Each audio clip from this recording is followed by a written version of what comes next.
Well, if you look at this gun, you wouldn't think it was an FMK.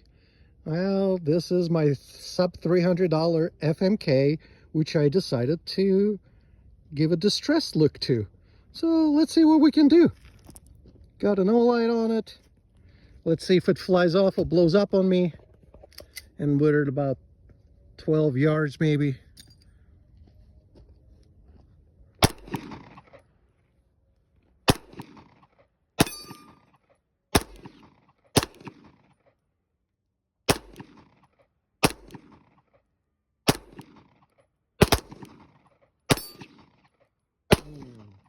Not that great.